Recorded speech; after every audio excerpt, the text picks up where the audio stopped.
Hello dear student, स्वागत है हमारे यूट्यूब चैनल पर। मैं सुनील कुमार। आज हम यहाँ पे बताने वाला हूँ क्लास 10 की केमिस्ट्री का पहला चैप्टर रासायनिक अभिक्रिया एवं समीकरण। रासायनिक अभिक्रिया एवं समीकरण में सबसे पहली बात समझने के लिए होती है रासायनिक अभिक्रिया क्या होती है। तो देखिए, रासायनिक अभिक्रिया एट फर्स्ट जो है, पहली बात रासायनिक अभिक्रिया आती है। रासायनिक अभिक्रिया, ये रासायनिक अभिक्रिया को इंग्लिश में कहा जाता है केमिकल रिएक्शन। केमिकल रिएक्शन, ये केमिकल रिएक्शन जो है, ये केमिकल रिएक्शन क्या होती है, इसको जानना सबसे इम्पोर्टेंट होती है। तो देखिए, रासायनिक अभिक्रिया की परिभाषा क्या होता है। जब कोई पदार्थ या कई पदार्थ आपस में मिलकर के नए भिन्न गुण वाले पदार्थों का या पदार्थ का निर्माण करते हैं तो उसे रासायनिक अभिक्रिया कहते हैं। या आप इस प्रकार से भी कह सकते हैं कि जो भी रासायनिक परिवर्तनें होती है उनको हम लोग रासायनिक अभिक्रिया कहते हैं। रासायनिक अभिक्रिया का मतलब रासायनिक परिवर्तन। जब कभी भी रासायनिक परिवर्तन होती है तो वहाँ रासायनिक अभिक्रिया की बात होती है। रासायनिक परिवर्तन ही रासायनिक अभिक्रिया है। अब देखिए, रासायनिक अभिक्रिया की परिभाषा हम यहाँ जाने की, जब कोई पदार्थ या कई पदार्थ आपस में मिलकर के नए भिन्न गुण वाले पदार्थ का निर्माण करता है तो उसे रासायनिक अभिक्रिया कहते हैं। अब रासायनिक अभिक्रिया जब भी होगा तो उसमें कुछ परिवर्तनें होंगी।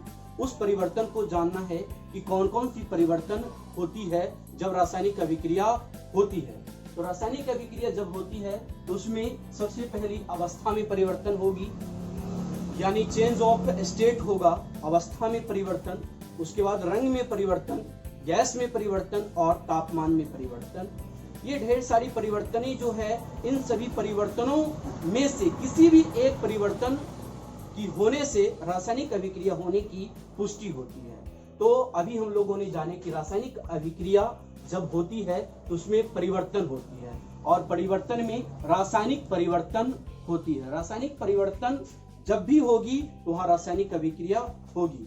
जैसे कि हमने यहाँ पे जाने की अवस्था में परिवर्तन, रंग में परिवर्तन और तापमान में परिवर्तन और गैस में परिवर्तन, इन सभी परिवर्तनों से रासायनिक अभिक्रिया होने की पुष्टि होती है।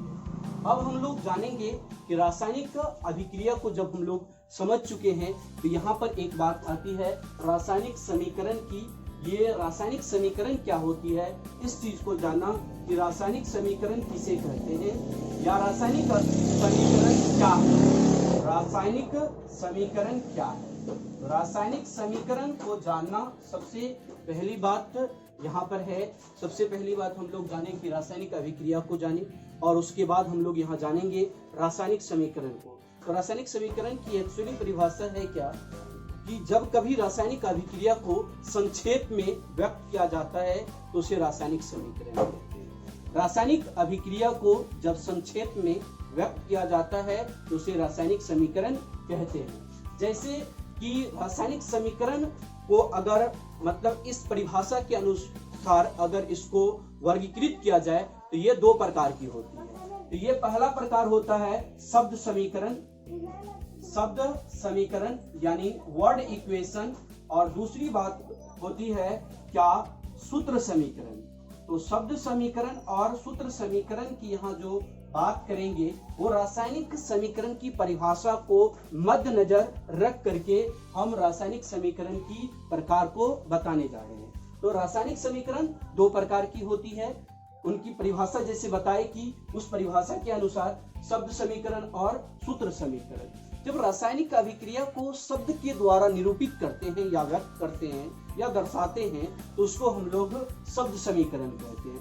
जब रासायनिक समीकरण को सूत्रों के द्वारा निरूपित करते हैं या व्यक्त करते हैं तो उसे हम सूत्र समीकरण कहते हैं। जैसे कि उदाहरण के तौर पे अगर बात करें हाइड्रोजन प्लस ऑक्सीजन, तो ये दोनों मिल करके यानी संयोग करके ये बनाते हैं जल। तो ये जो अभी हमने लिखे हैं ये जो अभी हमने लिखे हैं हाइड्रोजन प्लस ऑक्सीजन, तीर का निशान देकर के आगे लिखे जल, तो ये जो लिखे हैं ये शब्द में लिखे हैं, इसलिए इनको शब्द समीकरण कहते हैं। यानी रासायनिक अभिक्रिया को जब शब्द में व्यक्त किया जाता है, शब्दों के द्वारा निरूपित करते हैं, तो उसे शब्द समीकरण कहते हैं। जब रासायनिक अभिक्रिया को सूत्र के द्वारा निरूपित करते हैं तो उनको हम लोग सूत्र समीकरण कहते हैं। तो यहाँ आप लोग समझ चुके हैं कि शब्द समीकरण क्या है या सूत्र समीकरण क्या है। शब्द समीकरण किसे कहते हैं और सूत्र समीकरण किसे कहते हैं। तो शब्द समीकरण का उदाहरण हुआ हाइड्रोजन प्लस ऑक्सीजन, तीर का निशान जल, तो ये हुआ शब्द समीकरण का उदाहरण।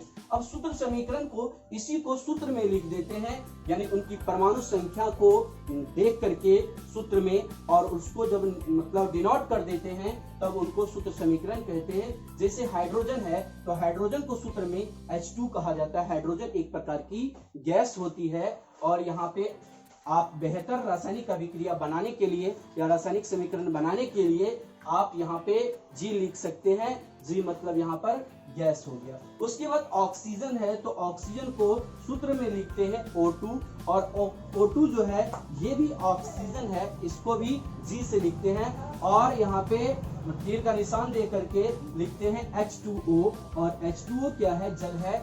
जल एक प्रकार का क्या है? लिक्विड है, यानी द्रव है, इसको L से डिनोट कर देते हैं। तो ये जो लिखे अभी हम लोगों ने कि H2 प्लस O2, तीर का निशान H2O, ये हो गया सूत्र समीकरण। तो यहाँ हम लोग समझे कि रासायनिक अभिक्रिया क्या होती है, रासायनिक समीकरण क्या होती है, रासायनिक समीकरण कितने प्रकार की होती है, ये चीज को जाने कि शब्द समीकरण और सूत्र समीकरण। रासायनिक समीकरण यहाँ पे जो बताए शब्द समीकरण और सूत्र समीकरण, इसके अलावे भी उसकी परमाणु संख्या के आधार पे जब रासायनिक समीकरण को वर्गीकृत किया गया तब दो प्रकार की तब पर भी हुआ, जिसका नाम हम बता देने जा रहे हैं कि उसका नाम है एक संतुलित रासायनिक समीकरण, एक असंतुलित रासायनिक समीकरण।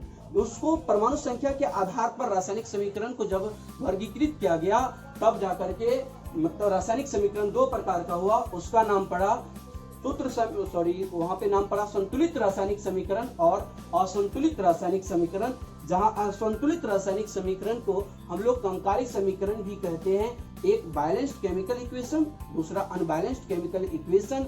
अनबैलेंस्ड केमिकल इक्वेशन को हम लोग कहते हैं स्केलेटन इक्वेशन, यानी कंकारी समीकरण या ढांचा समीकरण, उसी को कहा जाता है असंतुलित रासायनिक समीकरण को। तो रासायनिक समीकरण को दो तरह से डिवाइड किया गया है। एक हुआ कि शब्द समीकरण और सूत्र समीकरण, दूसरा क्या हुआ परमाणु संख्या के आधार पर। परमाणु संख्या के आधार पर शब्द समीकरण और सूत्र समीकरण के अलावे संतुलित रासायनिक समीकरण और असंतुलित रासायनिक समीकरण। इसके बाद हम लोग यहाँ पे जानेंगे सूत्र समीकरण और मतलब शब्द समीकरण को जानने के बाद संतुलित रासायनिक समीकरण और असंतुलित रासायनिक समीकरण जानने के बाद यहाँ पे हम लोग जानेंगे क्या, यहाँ पे एक प्रतिकारक को जानेंगे और प्रतिफल को जानेंगे, यानी अभिकारक को जानेंगे और प्रतिफल को जानेंगे। यानी अभिकारक मतलब रिएक्टेंट और प्रतिफल मतलब प्रोडक्ट। दो चीज को जानेंगे, अभिकारक को और प्रतिफल को। अभिकारक को अभिकर्मक भी कहा जाता है, प्रतिकारक भी कहा जाता है। इंग्लिश में एक ही नाम होता है रिएक्टेंट, और रिएक्टेंट को समझेंगे और यहाँ पे प्रोडक्ट को यानी प्रतिफल को समझेंगे, या प्रतिफल को उत्पाद भी कहते हैं, उत्पाद को समझेंगे। तो हम लोग यहाँ पे जाने कि एक रासायनिक समीकरण जो होती है वो रासायनिक समीकरण की दो भाग होती है, और दो भाग में एक भाग इधर वाला होता है LHS की साइड होती है, एक RHS की साइड होती है। रासायनिक समीकरण की जो दो मतलब भाग है, इस दो भाग में एक इस साइड की भाग LHS वाली होती है और इस साइड वाले भाग RHS वाली होती है। तो यहाँ पे LHS और RHS दो चीज को जाने।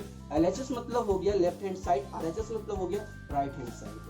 तो यहाँ पे जो हाइड्रोजन प्लस ऑक्सीजन है ये रासायनिक अभिक्रिया में भाग लिया, और जब भी कोई पदार्थ या कई पदार्थ जब रासायनिक अभिक्रिया में भाग लेती है यानी हिस्सा लेती है तो उसको हम लोग कहते हैं अभिकारक यानी रिएक्टेंट कहते हैं। और रिएक्टेंट का परिभाषा यहाँ हम मतलब क्लियर कर दिए हैं। रासायनिक अभिक्रिया में भाग लेने वाले पदार्थ को हम लोग क्या कहते हैं? अभिकारक कहते हैं, या उसको अभिकर्मक कहते हैं, या प्रतिकारक कहते हैं। इंग्लिश में एक ही नाम रिएक्टेंट कहते हैं। तो अभिकारक, अभिकर्मक, प्रतिकारक एक ही चीज हुआ, जिसका परिभाषा हमने बताए कि रासायनिक अभिक्रिया में पार्टिसिपेट करने वाली या भाग लेने वाली पदार्थ को हम लोग कहते हैं अभिकारक। और रासायनिक अभिक्रिया की फलस्वरूप यानी रासायनिक अभिक्रिया के बाद, रासायनिक अभिक्रिया में जब दो पदार्थ संयोग करता है तो उसके बाद नए भिन्न गुण वाले पदार्थ का निर्माण होता है।